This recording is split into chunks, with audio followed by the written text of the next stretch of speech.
మాజీ ముఖ్యమంత్రి నారా చంద్రబాబు నాయుడిని ఆదివారం అర్ధరాత్రి సమయంలో గట్టి భద్రతా చర్యల మధ్యలో రాజమండ్రి సెంట్రల్ జైలుకు తరలించడం జరిగింది.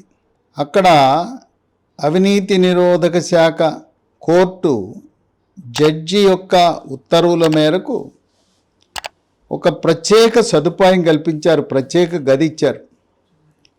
ప్రత్యేక గదితో పాటు ఆయన కోరిన ఆహారం బయట నుంచి తెచ్చుకునే వసతి,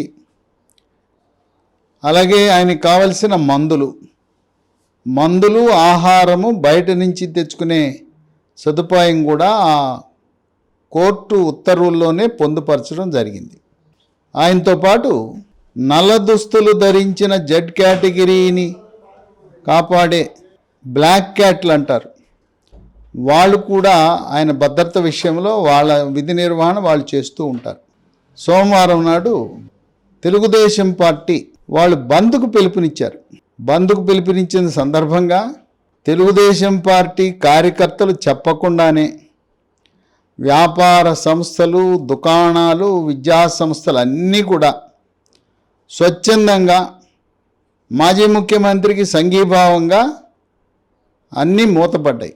ఆర్టీసీ బస్సులు కూడా రాష్ట్ర ప్రభుత్వ నిర్ణయం మేరకు బస్సులు కూడా ఎందుకు బంద్ పిలుపునిచ్చినప్పుడు బస్సులు ఎందుకని చెప్పి బస్సులు కూడా నిలుపుదల చేయటం జరిగింది. తెలుగుదేశం పార్టీ శ్రేణులు సంయమనం పాటిస్తూ అహింసా మార్గంలో వాళ్ళు నిరసన వ్యక్తపరుస్తున్నారు. ఎక్కడా కూడా రాష్ట్రంలో అవాంఛనీయ సంఘటనలు లేవు. ప్రైవేట్ ఆస్తులకు కానీ కేంద్ర రాష్ట్ర ప్రభుత్వ ఆస్తులకు కానీ ఎటువంటి నష్టము కలిగించవద్దని నారా చంద్రబాబు నాయుడు ఇచ్చిన పిలుపు మేరకు మీరు నిరసన వ్యక్తపరచండి. శాంతియుతమైన నిరసనే మన లక్ష్యం, హింసను నేను సహించని చెప్పి శ్రేణులకు గట్టిగా ఆదేశాలు జారీ చేయటం జరిగింది. ఈ బంద్కు మద్దతుగా Janasena party power star Pawan Kalyan, Nadendla Manohar పిలుపునిచ్చారు. సిపిఐ పార్టీ కూడా మద్దతు తెలిపింది. అలాగే లోక్సత్తా పార్టీ జయప్రకాష్ నారాయణ కూడా బంద్కు మద్దతును ప్రకటించారు.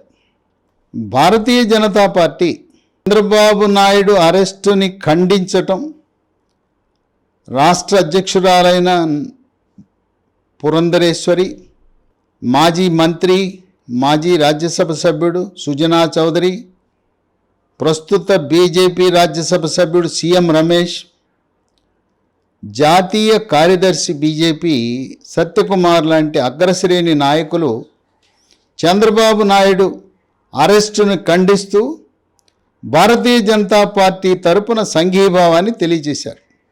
పురంధరేశ్వరి ఏది చేసినా జాతీయ నాయకత్వాన్ని అడిగి మనం ఎలా నిర్ణయం తీసుకుని ముందుకు సాగాలనే వివరాలను జాతీయ అధ్యక్షుడు జేపీ నడ్డాని అడిగి తెలుసుకోవటం కానీ, లేదా జాతీయ ప్రధాన కార్యదర్శి సంస్థాగత వ్యవహారాలు చూస్తున్న బిఎల్ సంతోష్ని సంప్రదించి జాతీయ నాయకత్వం యొక్క ఆమోదంతోనే ఏ నిర్ణయమైనా తీసుకుంటారు.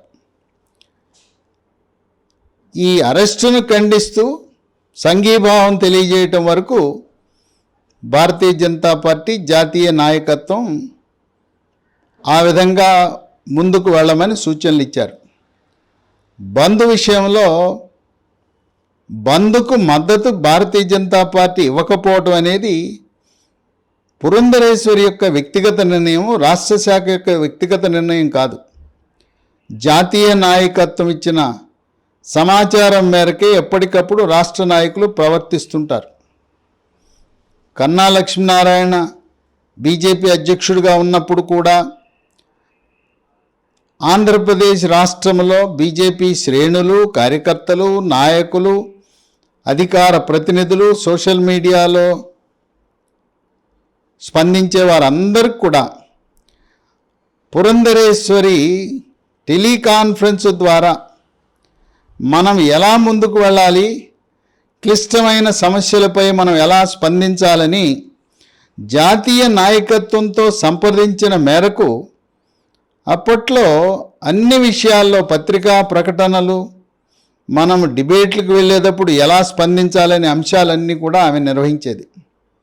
తదుపరి కొద్ది నెలల పాటు ఆ క్రమశిక్షణ కొంతవరకు లోపించటం, ఎవరికి వారే యమునా తీరే అనే విధంగా రాష్ట్రంలో నాయకులు వాళ్లకు తోచిన విధంగా స్పందించటం, జాతీయ నాయకత్వం యొక్క అభిప్రాయాలు ఆంధ్రప్రదేశ్ రాష్ట్రంలో ప్రతిబింబించలేదు. కొంతమందికి భారతీయ జనతా పార్టీ ఏంటి, వాళ్ళు పవర్ స్టార్ పవన్ కళ్యాణ్లా బహిరంగంగా మద్దతు ఇవ్వటం లేదేంటి అనే అనుమానాలు ఉన్నాయి. చంద్రబాబు నాయుడు అరెస్టు ప్రధానమంత్రి మోదీ, కేంద్ర మంత్రి అమిత్ షాకి తెలిసే జరిగిందా అనేది కొంతమందికి అనుమానాలు. దీనికి కేంద్ర ప్రభుత్వానికి ఎటువంటి ప్రమేయము లేదు. గతంలో తెలంగాణ రాష్ట్ర పార్టీ అధ్యక్షుడు, కరీంనగర్ ఎంపీ బండి సంజయ్, ఆయన్ను కూడా కేసీఆర్ తెలంగాణ రాష్ట్ర ముఖ్యమంత్రి అరెస్ట్ చేసి జైల్లో పెట్టాడు.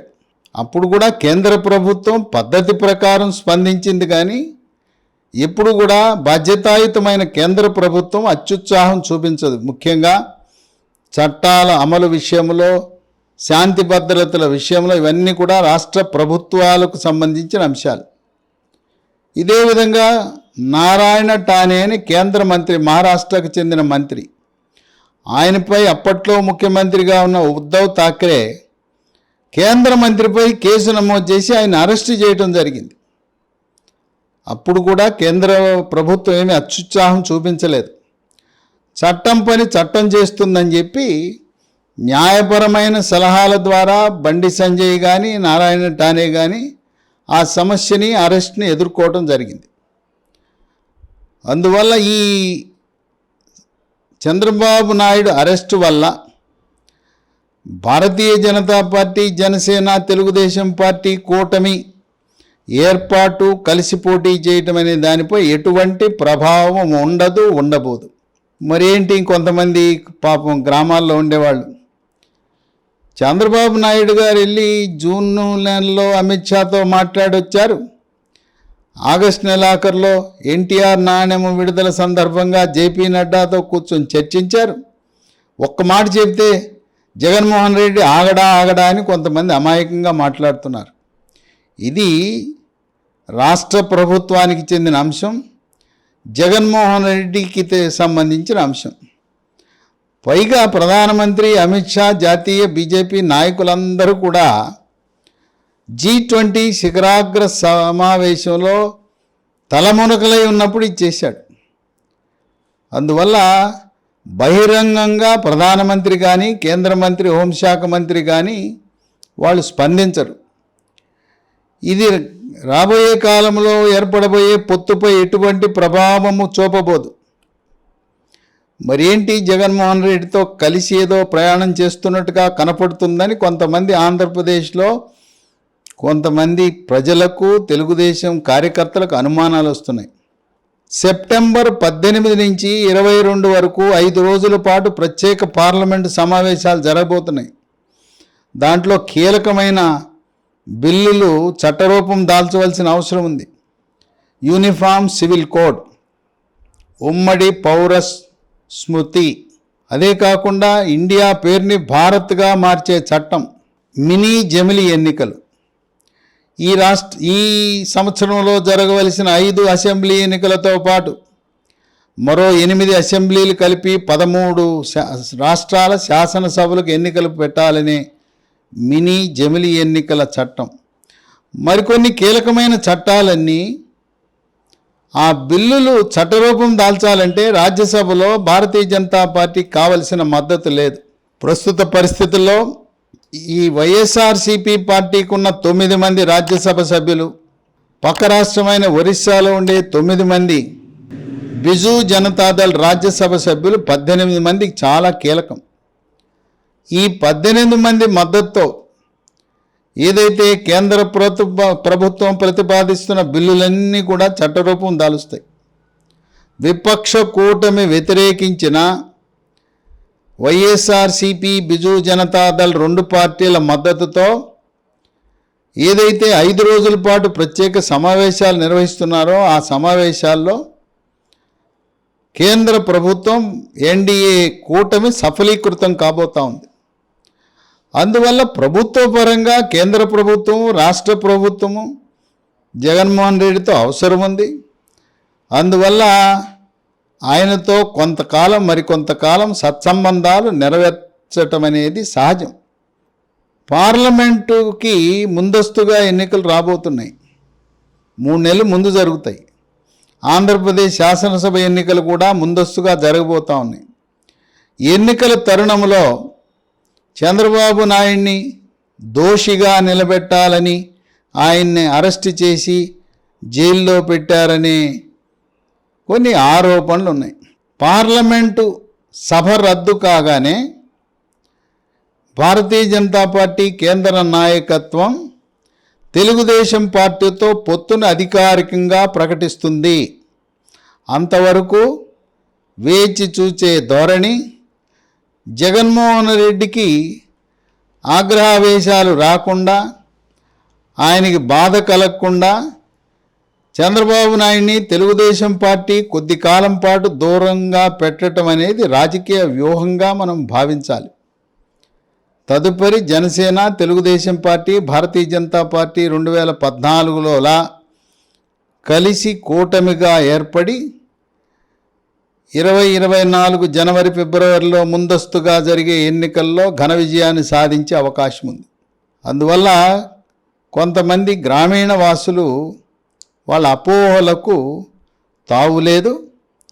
చంద్రబాబు నాయుడు అరెస్టు వెనకాల భారతీయ జనతా పార్టీ లేదు, ప్రధానమంత్రి అమిత్ షా వాళ్ళ హస్తం ఏమాత్రం లేదు. వాళ్ళది కేవలం ప్రేక్షక పాత్ర మాత్రమే. వాళ్ళు సమయం సందర్భం చూసి ఎలా స్పందించాలో వాళ్ళు స్పందిస్తారు. చంద్రబాబు నాయుడికి ప్రజా మద్దతు ఉంది, ప్రజా సానుభూతి ఉంది. న్యాయ పోరాటం తప్పకుండా చేయిస్తాడు. ఈరోజు బెయిల్ కోసం అవినీతి నిరోధక కోర్టు, ఏసీబీ కోర్టులో బెయిల్ పిటిషను ఢిల్లీ నుంచి ప్రత్యేకంగా ఇచ్చేసిన సిద్ధార్థ లూథ్రా వాదించబోతున్నాడు. బెయిల్ పిటిషన్తో పాటు 73 సంవత్సరాల వయసు, షుగరు, మాజీ ముఖ్యమంత్రి, ఆయనకి భద్రత చాలా ముఖ్యం, ఒకానొకప్పుడు ఆయనపై ఉగ్రవాదుల దాడి, ఇవన్నీ ఉన్న దృష్ట్యా రాజమండ్రి జైల్లో కాకుండా గృహ నిర్బంధానికి ప్రత్యేకంగా అనుమతి ఇవ్వండి, ప్రత్యేక పరిస్థితులలో ప్రత్యేక కారణాల వల్ల ఆయనకి గృహ నిర్బంధం ఇవ్వాలనే పిటిషన్ కూడా అవినీతి నిరోధక శాఖ కోర్టులో వాదనలకు రాబోతా ఉంది. ఒకవేళ ఏసీబీ కోర్టులో అనుకూలమైన తీర్పు రాకపోతే ఈరోజే సోమవారం ఆంధ్రప్రదేశ్ హైకోర్టు సాయంత్రం కాలయాపన జరిగి సాయంత్రం అయిపోతే హౌస్ మోషన్, జడ్జి ఇంటి వద్దనే వాదోపవాదాలు వినే విధంగా ఆంధ్రప్రదేశ్ హైకోర్టులో కూడా పిటిషన్ ఫైల్ చేయబోతా ఉన్నారు. ఆంధ్రప్రదేశ్ హైకోర్టు ఇప్పటికే ఈ స్కిల్ డెవలప్మెంట్, నైపుణ్యాభివృద్ధి సంస్థలో ఆరోపణలు ఎదుర్కొన్న నిందితులకు అందరికీ కూడా బెయిల్ మంజూరు చేసింది. చైర్మన్గా పనిచేసిన గంటా సుబ్బారావు, డైరెక్టర్గా ఉన్న లక్ష్మీనారాయణ లాంటి ప్రముఖులకు కూడా ఆంధ్రప్రదేశ్ హైకోర్టు వెసులుబాటు ఇచ్చి బెయిల్ మంజూరు చేసింది. అందువల్ల అదే బాటలో ఆంధ్రప్రదేశ్ హైకోర్టు చంద్రబాబు నాయుడికి బెయిల్ మంజూరు చేసే అవకాశాలు మెండుగా ఉన్నాయి. ఒకవేళ ఆంధ్రప్రదేశ్ హైకోర్టులో అనుకూలమైన తీర్పు రాని పక్షంలో సుప్రీంకోర్టులో కూడా అక్కడికి వెళ్ళి తెలుగుదేశం పార్టీ న్యాయ విభాగం పోరాటం చేయటానికి, అంటే ఎంతకైనా ఏసీబీ కోర్టు, రాష్ట్ర హైకోర్టు, సుప్రీంకోర్టు అంచెలంచెలుగా న్యాయ వ్యవస్థను వినియోగించుకుని న్యాయ దేవతను నమ్ముకుని న్యాయ పోరాటం చేయటానికి సిద్ధంగా ఉంది. శ్రేణులందరూ సంఘీభావం తెలియజేయటానికి శాంతియుతంగా నిరసన కార్యక్రమాలు సోమవారం నాడు అందరూ కూడా నిర్వహించటం అనేది విశేషం. అన్ని పార్టీలు కలిసికట్టుగా ఒకే మాట ఒకే బాటగా ముందుకు సాగుతున్నాయి. విశేషం ఏంటంటే కాంగ్రెస్ పార్టీకి చెందిన వర్కింగ్ ప్రెసిడెంట్ తులసిరెడ్డి కూడా, ఆయన మాజీ ఎంపీ, ఆయన కూడా చంద్రబాబు నాయుడు యొక్క అరెస్టుకి సంఘీభావం, ఆయన అరెస్ట్ను ఖండించాడు. తెలుగుదేశం పార్టీ నాయకత్వానికి సంఘీభావం తెలియజేయటం అనేది ఒక విశేషంగా మనం భావించాలి. చంద్రబాబు నాయుడు అరెస్టు ఆంధ్రప్రదేశ్ రాష్ట్ర ప్రజల యొక్క మనోభావాలను గాయపరిచి పెద్ద ఎత్తున సానుభూతి పవనాలు వీస్తున్నాయి. ముఖ్యంగా మహిళలందరూ, అయ్యో మాకు పట్టెడు అన్నం పెట్టాడే, మాకు పెన్షన్ ఇచ్చాడే, మాకు ఉద్యోగం ఇచ్చాడే, తరువాత దేశ విదేశాలలో ఉన్న సాఫ్ట్వేర్ రంగ నిపుణులు, ఈ రోజున మేము అమెరికాలో ఉన్నాం, బ్రిటన్లో ఉన్నాం, కెనడాలో ఉన్నాం, బొంబాయిలో ఉన్నాం, బెంగళూరులో ఉన్నాం, మద్రాసులో ఉన్నాం, ఢిల్లీలో ఉన్నాం, పూనాలో ఉన్నాం, మా యొక్క ఈరోజు ఉన్నత స్థితికి చంద్రబాబు నాయుడే కారణం. ఆయన రోజున ఇంజనీరింగ్ కాలేజీలు పెద్ద ఎత్తున ప్రారంభించి మా యొక్క ఈనాటి స్థితిగతులకు చంద్రబాబు నాయుడే కారణం. భారతదేశంలో సాఫ్ట్వేర్ రంగాన్ని మొట్టమొదట ప్రవేశపెట్టి బిల్ క్లింటన్, అలాగే బిల్ గేట్స్ లాంటి దిగ్గజాలను హైదరాబాదుకి రప్పించి మైక్రోసాఫ్ట్ లాంటి సంస్థలు హైదరాబాద్ నగరంలో ఏర్పాటు చేయడానికి క్రియాశీలక పాత్ర పోషించాడు. ఒక హైదరాబాద్ నగరానికి, ఆంధ్రప్రదేశ్ రాష్ట్రానికి గుర్తింపు తెచ్చిన మహనీయుడు అని చెప్పి కేవలం ఆంధ్రప్రదేశ్ రాష్ట్రంలోనే కాదు, తెలంగాణ రాష్ట్రంలో భారతదేశం నుండి వివిధ రాజకీయ పార్టీల నాయకులు, ప్రజలు, విజ్ఞులు, మేధావులు, విశ్లేషకులు అందరూ కూడా చంద్రబాబు నాయుడిని అరెస్ట్ చేయటమా అని ముక్కున వేలేసుకుంటున్నారు. విదేశాలలో ఉండే తెలుగు ప్రజలందరూ కూడా వాళ్ళు ఆవేదనకు గురయ్యారు. దీనివల్ల సానుభూతి పెరిగింది. పార్టీలకు అతీతంగా చంద్రబాబు నాయుడు అంటే అభిమానం పెరిగింది. 1975 సంవత్సరంలో ఇందిరాగాంధీ, అప్పుడు ఆమెకి కోర్టులో తీర్పు వ్యతిరేకంగా వచ్చింది, ఆమె ఎన్నిక చెల్లదు అని చెప్పి అలహాబాద్ హైకోర్టు తీర్పిస్తే దేశంలో అత్యవసర పరిస్థితిని పెట్టి, ఎమర్జెన్సీని పెట్టి 2 సంవత్సరాల పాటు దేశంలోని అన్ని పార్టీల నాయకులను జైళ్లలో నింపింది. 77లో జనతా పార్టీ మొట్టమొదటిసారిగా భారతదేశంలో కాంగ్రెసేతర విపక్ష పార్టీ ఆవిర్భవించి ఘన విజయాన్ని సాధించింది. ఆ జనతా పార్టీ వాళ్ళు ఎంతసేపు ఇందిరాగాంధీపై కమిషన్లు వేయటం, ఆరోపణలు, లేదా ఆమెని అనవసరంగా జైల్లో పెట్టి, ఆమెను జైల్లో పెట్టి చచ్చిపోయిన కాంగ్రెస్ పార్టీని బతికించారు. ఎప్పుడైతే ఇందిరాగాంధీని జైల్లో పెట్టిందో జనతా పార్టీ ముక్కలు చెక్కలైపోయింది.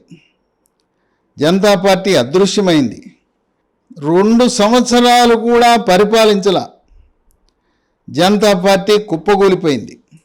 తదుపరి జరిగిన కాంగ్రెస్ ఎన్నికల్లో ఇందిరాగాంధీ ఘన విజయాన్ని సాధించింది. కనుక జైలుకు వెళ్ళటం వల్ల పోయేదేమీ లేదు. ఇందిరాగాంధీ జైలుకి వెళ్ళింది, కాంగ్రెస్ పార్టీని బతికించింది, మళ్ళీ ప్రధానమంత్రిగా ప్రపంచ దేశాల యొక్క గౌరవాన్ని పొందింది. అదేవిధంగా చంద్రబాబు నాయుడు జైలుకు వెళ్ళటం వల్ల ఆయన ప్రతిష్ట ఏమీ భంగం కలగలేదు. పార్టీ బలోపేతమైంది.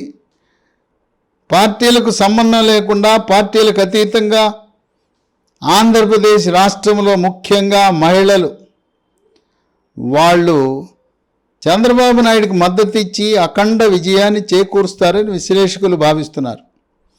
చంద్రబాబు నాయుడిని అరెస్టు చేశారు, జైల్లో పెడుతున్నారనే వార్త విని టీవీ చూస్తుంటూనే 13 మంది వాళ్ళు కూర్చున్న చోటే కుప్పకూలిపోయారు, మరణించారు. 13 మంది మరణిస్తే ఒకరు ఆగ్రహావేశాన్ని అదుపు చేసుకోలేక, ఆవేదనని అదుపు చేసుకోలేక ఆత్మహత్య చేసుకుని మరణించాడు. 13 మంది సహజ మరణాలైతే ఒకరు మరణించడం జరిగింది. ఈ అరెస్టు వల్ల, జైల్లో పెట్టడం వల్ల తెలుగుదేశం పార్టీ, జనసేన ఈ కూటమి బలోపేతమైంది. జనసేన నాయకుడు ఆయన్ని వైఎస్ఆర్సీపీ పార్టీ విశాఖపట్నంలో ఇబ్బంది పెట్టినప్పుడు ఆనాడు చంద్రబాబు నాయుడు తనకు సంఘీభావం తెలియజేశాడనే ఉద్దేశంతో హైదరాబాద్ నుంచి జనసేన అధినేత పవర్ స్టార్ పవన్ కళ్యాణ్ ప్రత్యేక విమానంలో విజయవాడ గన్నవరానికి ప్రారంభమైతే, హైదరాబాద్ నుంచి పవర్ స్టార్ పవన్ కళ్యాణ్ ప్రయాణించవలసిన విమానం ఎగరకుండా చేశారు. పోలీసులు మీకు అనుమతి లేదన్నారు. ఆయనకి ఆ ప్రయాణం రద్దు అయ్యేలా చేశారు. సరే, నన్ను విమానంలో వెళ్ళనివ్వకపోతే నేను రోడ్డు మీద వెళ్తానని బయలుదేరాడు. జగ్గయ్యపేట సమీపంలో గరికపాటి చెక్ పోస్ట్ వద్ద అడ్డుకున్నారు. అప్పటికే మా పవన్ స్టార్ పవన్ కళ్యాణ్ వస్తున్నాడని వేలాది మంది జనసేన నాయకులు, కార్యకర్తలు, శ్రేణులు, వీర మహిళలు గరికపాటి చెక్ పోస్ట్ దగ్గరికి చేరారు. వేలాది సంఖ్య. మొత్తం రోడ్డంతా స్తంభించిపోయింది. పోలీసులు అడ్డుకున్నారు పవర్ స్టార్ పవన్ కళ్యాణ్ని. కారణం చెప్పటం లేదు. నేను మంగళగిరి నా కార్యాలయానికి వెళ్తుంటే మీరెవరయ్యా నన్ను అడ్డుకుంటారంటే, మా ఉన్నతాధికారుల ఆదేశం మేరకు మీకు ఆంధ్రప్రదేశ్ రాష్ట్రంలో ప్రవేశం లేదు అన్నారు. అయితే నేను తెలంగాణ రాష్ట్రం నుంచి ఆంధ్రప్రదేశ్ రావడానికి పాస్పోర్టు, వీసా కావాలా అని చెప్పి ఆయన పోలీసులపై ఆవేశంతో ఊగిపోయాడు. తర్వాత ఆయన పవర్ స్టార్ పవన్ కళ్యాణ్ తనదైన శైలిలో నేల మీద కూర్చున్నాడు. అయినా పోలీసులు స్పందించలేదు. ఆ మహనీయుడు పవర్ స్టార్ నేల మీదే పడుకున్నాడు. నేల మీద పడుకుని నిరసన గళాన్ని విప్పాడు పవర్ స్టార్ పవన్ కళ్యాణ్. అయినా పోలీసులు ఏమీ కరుణించలేదు. పెద్ద ఎత్తున జన సైనికులు ఆందోళన చేశారు. జనసేన, తెలుగుదేశం పార్టీ యొక్క ప్రతిభ, ప్రతిష్ట చంద్రబాబు నాయుడు అరెస్టు ద్వారా ప్రజల యొక్క సంఘీభావాన్ని తెలియజేస్తున్నారు. ఇంకొక విశేషం ఏంటంటే, ఏ రోజునైతే చంద్రబాబు నాయుడిని రాజమండ్రి జైలుకు పంపారో అదే రోజు ఆయన పెళ్లి రోజు కావటం విశేషం. భువనేశ్వరి, లోకేష్, బ్రాహ్మణి, రామకృష్ణ, మిగతా కుటుంబ సభ్యులందరూ కూడా విచ్చేశారు. పెళ్లి రోజు ఆయన జైలుకు వెళ్ళటం అనేది చాలా దురదృష్టకరం. లోకేష్ తన పాదయాత్రలో రాజోల్లో ఉంటే ఆయన్ని కూడా పోలీసులు అడ్డగించారు.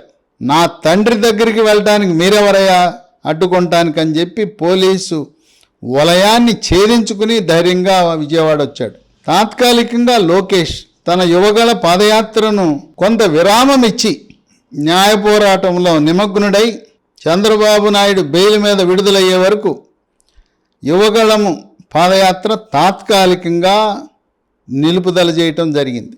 ఆయనకి రేపో మాపో త్వరలో బెయిల్ రావటం తథ్యమని చెప్పి సీనియర్ న్యాయవాదులు, న్యాయ కోవిదులు భావిస్తున్నారు. సో చంద్రబాబు నాయుడు అరెస్టు, జైలుకి వెళ్ళటం వల్ల రాజకీయంగా కలిసి వచ్చే అంశం ఎవరికంటే తెలుగుదేశం పార్టీ, జనసేన. వైఎస్ఆర్సీపీ పార్టీ కక్ష, పగ, ప్రతీకారము, ద్వేషము ఈ అంశాలతో చంద్రబాబు నాయుడిని ఉద్దేశపూర్వకంగా సంబంధము లేని కేసులలో ఆయన్ని అరెస్ట్ చేశారనే సానుభూతి పవనాలు బాగా వీస్తున్నాయి. ముందస్తు ఎన్నికలు పార్లమెంటు, అసెంబ్లీ కలిపి జరిగితే ఈ సానుభూతి పవనాలు ఓట్లుగా మారి తెలుగుదేశం పార్టీకి కలిసి వచ్చే అంశమని విశ్లేషకులు భావిస్తున్నారు. దీని ప్రభావం, చంద్రబాబు నాయుడు అరెస్టు ప్రభావం తెలంగాణ రాష్ట్రంలో కూడా పడింది. ఇక్కడ ఆంధ్రప్రదేశ్ నుంచి, రాయలసీమ, ఉత్తరాంధ్ర, మధ్యాంధ్ర నుంచి వచ్చిన స్థిరపడిన వాళ్ళు 35 నియోజకవర్గాలను తెలంగాణ రాష్ట్రంలో ప్రభావితం చేయగలరు. ఉమ్మడి నిజామాబాద్లో పెద్ద ఎత్తున నిరసనలు, ఉమ్మడి నల్గొండలో నిరసనలు, ఉమ్మడి ఖమ్మం జిల్లాలో నిరసనలు, హైదరాబాదు రంగారెడ్డి జిల్లాలో నిరసనలు, హైదరాబాద్లోని ఎన్టీఆర్ ట్రస్ట్ భవన్ ముందు మహిళలు, యువకులు అందరూ కూడా నిరసన కార్యక్రమాలు నిర్వహించారు. ఆ విధంగా తెలుగుదేశం పార్టీకి అగ్రశ్రేణి నాయకులు లేకపోయినా, నాయకులందరూ బీఆర్ఎస్ టీఆర్ఎస్ పార్టీలోకి వెళ్ళినా, కొంతమంది బీజేపీలోకి ప్రవేశించినా, కొన్ని ఓట్లు కొంతమంది కార్యకర్తలు మాత్రం తెలుగుదేశం పార్టీకి ఉన్నారు. ముఖ్యంగా ఉమ్మడి నల్గొండ జిల్లాలో, ఉమ్మడి ఖమ్మం జిల్లాలో ఇప్పటికీ కూడా తెలుగుదేశం పార్టీ ఉనికిని చాటుకుంటా ఉంది. 2018 ఎన్నికల్లో ఆనాడు కాంగ్రెస్ పార్టీ 6 సీట్లు గెలిచిందంటే అది తెలుగుదేశం పార్టీ పుణ్యమే. తెలుగుదేశం పార్టీ శ్రేణులు, తెలుగుదేశం పార్టీ నాయకులు, ఎన్టీఆర్ అభిమానులు కాంగ్రెస్ పార్టీని ఆశీర్వదించడం వల్ల 6 సీట్లు గెలిచారు. ఇప్పుడు ఒక విచిత్రమైన పరిస్థితి ఉమ్మడి ఖమ్మం జిల్లాలో జగన్మోహన్ రెడ్డి ఆంధ్రప్రదేశ్ ముఖ్యమంత్రికి అత్యంత సన్నిహితుడు. గతంలో వైఎస్ఆర్సీపీ పార్టీ లోక్సభ సభ్యుడిగా ఉన్న పొంగులేటి శ్రీనివాసరెడ్డి ఆయన కాంగ్రెస్ పార్టీలో ఉండటం, ప్రస్తుతం ఆయన కాంగ్రెస్ పార్టీ తరపున శాసనసభ్యుడిగా పోటీ చేయాలనుకోవటం కాంగ్రెస్ పార్టీకి తెలంగాణ రాష్ట్రంలో తీవ్ర నష్టం జరుగుతుంది. ఉమ్మడి ఖమ్మం జిల్లాలో పూర్తిగా తెలుగుదేశం పార్టీ నాయకులు, శ్రేణులు, కమ్మ సామాజిక వర్గం వాళ్ళు ఎవ్వరూ కూడా కాంగ్రెస్ పార్టీకి ఓట్లు వేయరు. పొంగులేటి శ్రీనివాసరెడ్డితో చట్టాపట్టాలేసుకుని తిరుగుతున్నాడని ఆ ప్రభావము తుమ్మల నాగేశ్వరరావుపై కూడా పడే అవకాశం ఉంది. తుమ్మల నాగేశ్వరరావు సెప్టెంబర్ 17న కాంగ్రెస్ పార్టీలో చేరటం అనే దాన్ని కమ్మ సామాజిక వర్గం వారు, ఎన్టీఆర్ అభిమానులు ఎన్టీఆర్తో కలిసి క్యాబినెట్ మంత్రిగా నువ్వుండి, చంద్రబాబు నాయుడుతో కలిసి మంత్రిగా ఉండి ఇన్ని పదవులు అనుభవించిన తర్వాత ఈ రోజున నువ్వు కాంగ్రెస్ పార్టీకి అన్న ఎన్టీ రామారావు గారు ఏ కాంగ్రెస్ పార్టీకి వ్యతిరేకంగా తెలుగుదేశం పార్టీ పెట్టాడో, వామపక్ష భావజాలం కలిగిన తుమ్మల కాంగ్రెస్ పార్టీలో చేరటాన్ని కామ సామాజిక వర్గము, తెలుగుదేశం పార్టీ శ్రేణులు, ఎన్టీఆర్ అభిమానులు ఉమ్మడి ఖమ్మం జిల్లాలో జీర్ణించుకోలేకపోతున్నారు. ఈ అరెస్టు తర్వాత జగన్మోహన్ రెడ్డికి అత్యంత సన్నిహితుడైన పొంగులేటి శ్రీనివాసరెడ్డి ఆయనతో కలిసి భుజం కలిపి, అలాగే జగన్మోహన్ రెడ్డి సోదరి షర్మిల కూడా కాంగ్రెస్ పార్టీలో చేరితే తెలంగాణ రాష్ట్రంలో ఉండే కొద్ది శాతము తెలుగుదేశం అభిమానులు, ఓటర్లు, ఎన్టీఆర్ అభిమానులు, కమ్మ సామాజిక వర్గం వారు ఆంధ్రప్రదేశ్ రాష్ట్రం నుంచి స్థిర నివాసం ఏర్పరచుకున్న తెలంగాణలో ఉన్నవారు వాళ్ళందరూ కూడా చంద్రబాబు నాయుడు అరెస్టు పట్ల సానుభూతి చూపిస్తున్నారు. దాని ప్రభావం తెలంగాణలో కాంగ్రెస్ పార్టీ గ్రాఫ్ పడిపోతుంది. పొంగులేటి శ్రీనివాసరెడ్డి, షర్మిల వీళ్ళిద్దరూ కూడా కాంగ్రెస్ పార్టీ యొక్క గెలుపు అవకాశాలను దెబ్బతీయబోతా ఉన్నారు. పొంగులేటి శ్రీనివాసరెడ్డి అనుచరులుగా ముద్రపడిన అనుచరులు గతంలో వైఎస్ఆర్సీపీ పార్టీ ఎమ్మెల్యేలుగా గెలిచిన వారు. పొంగులేటి శ్రీనివాసరెడ్డి ఖమ్మంలో పోటీ చేసినా, కొత్తగూడెంలో పోటీ చేసినా ఆయన ఓటమి కోసం కృషి చేస్తారు తెలుగుదేశం నాయకులు, శ్రేణులు, కమ్మవారు. పినపాకలో పాయం వెంకటేశ్వర్లను ఓడగొడతారు. ఇల్లందులో కోరం కనకయ్యను ఓడగొడతారు. వైరాలో బానోతు విజయబాయి, అశ్వారావుపేటలో తాటి వెంకటేశ్వర్లు, ఇక పాలేరులో తుమ్మలను కూడా వదిలిపెట్టే పరిస్థితి లేదు. తుమ్మలకు కూడా ఓటమి తప్పదు. ఇటువంటి సమయంలో తుమ్మల తన రాజకీయంగా ఆయన రిటైర్మెంట్ తీసుకోవటం మంచిది. ఎందుకు చూడు, నీ తోటివాడు మండ వెంకటేశ్వరరావు ఉమ్మడి నిజామాబాద్లో చక్రం తిప్పిన వ్యక్తి ఎంత గౌరవప్రదంగా హాయిగా తన గత స్మృతులు ఒక్కసారి నెమరు వేసుకుంటూ ఏ విధంగా ఉన్నాడో, ఈ వయసులో తుమ్మల నాగేశ్వరరావు కాంగ్రెస్ పార్టీలో చేరి 2014లో ఓటమి, 18లో ఓటమి, మళ్ళీ మూడవసారి చిన్న కుర్రవాడు రాజకీయాల్లో జూనియర్ అయిన పువ్వాడ అజయ్ కుమార్ చేతిలో ఓటమి. మళ్ళీ కందాల ఉపేందర్ రెడ్డి ఆయన నియోజకవర్గం దాటి ఆయన పేరు ఎక్కడా తెలవదు, ఆయన చేతిలో ఓటమి. మళ్ళీ వరుసగా మూడవసారి ఓటమి చెందటం ఎందుకయ్యా నీకు అని చెప్పి పెద్దలు, కమ్మ సామాజిక వర్గ నాయకులు, తెలుగుదేశంలో ఉన్నవారు ఆయనకి సలహాలు సూచనలు ఇస్తున్నా తుమ్మల కాంగ్రెస్సు అని ఆ పార్టీలో చేరటానికి రంగం సిద్ధం చేసుకున్నాడు. సత్తుపల్లిలో దీని ప్రభావం మట్టా దయానందపై పడుతుంది. ఆయన కూడా పొంగులేటి శ్రీనివాసరెడ్డికి అనుంగు శిష్యుడు. ఇక వీటితో పాటు ఈ పొంగులేటి శ్రీనివాసరెడ్డి షర్మిల ప్రభావం వల్ల కమ్మ సామాజిక వర్గం, ఉమ్మడి ఖమ్మం జిల్లాలో ఉండేవారు, తెలుగుదేశం నాయకులు, కార్యకర్తలు, ఎన్టీఆర్ అభిమానులు, ఆ ప్రభావము బట్టి విక్రమార్క మదిర నియోజకవర్గంలో కూడా పడుతుంది. భద్రాచలంలో కూడా చక్రం తిప్పేది ఎవరంటే మాజీ తెలుగుదేశం నాయకులు, కమ్మ సామాజిక వర్గం వారు. కనుక హోల్సేల్గా ఏ 6 నియోజకవర్గాల్లో గతంలో గెలిచిందో 6 నియోజకవర్గాల్లో మళ్ళీ తిరిగి ఓటమి చెందే పరిస్థితి ఉందని విశ్లేషకులు భావిస్తున్నారు. ఈ చంద్రబాబు నాయుడు అరెస్టు ఎందుకు వచ్చిందంటే ఉమ్మడి ఖమ్మం జిల్లాలో కాంగ్రెస్ పార్టీ పతనానికి వచ్చింది. ఆ రోజున 2018లో చంద్రబాబు నాయుడు లేకపోతే ఈ సీట్లు గెలిచేవారు కాదు. కనుక పొంగులేటి శ్రీనివాసరెడ్డి అట్లాగే జగన్మోహన్ రెడ్డి సోదరి షర్మిల కాంగ్రెస్ పార్టీలో చట్టాపట్టాలు వేసుకుని తిరుగుతుంటే కాంగ్రెస్ పార్టీకి ఈ తెలుగుదేశం శ్రేణులు, నాయకులు, ఎన్టీఆర్ అభిమానులు, కమ్మ సామాజిక వర్గం వారు ఉమ్మడి ఖమ్మం జిల్లా, ఉమ్మడి నల్గొండ జిల్లా, ఉమ్మడి మహబూబ్ నగర్ జిల్లా, ఉమ్మడి రంగారెడ్డి జిల్లా, ఉమ్మడి హైదరాబాద్, ఉమ్మడి మెదక్, ఉమ్మడి నిజామాబాద్, ఇన్ని జిల్లాల్లో 35 నియోజకవర్గాల్లో ప్రభావం పడి 3వ స్థానానికి వెళ్ళిపోతుంది కాంగ్రెస్. దీని ప్రభావం అత్యధికంగా పొంగులేటి శ్రీనివాసరెడ్డిపై పడుతుంది. ఉమ్మడి ఖమ్మం జిల్లాలో కాంగ్రెస్ పార్టీ అధోగతి పాలవుతుందని చెప్పి కొంతమంది విశ్లేషకులు భావిస్తున్నారు.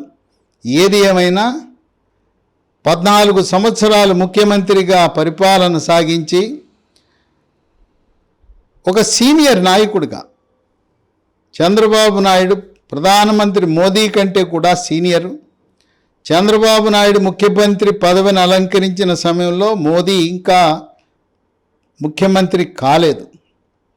అటువంటి దేశంలో సీనియర్ నాయకుడు 14 సంవత్సరాల ముఖ్యమంత్రి, 10 సంవత్సరాలు ప్రతిపక్ష నాయకుడిగా ఉండి దివంగత నేత డాక్టర్ వైఎస్ రాజశేఖర రెడ్డి ఇలానే 26 కమిషన్లు, ఇది ఎంక్వైరీ కమిషన్లు, 26 ఆరోపణలు అన్నీ చేసినా ఆనాడు కడిగిన ముత్యంలా వచ్చాడు.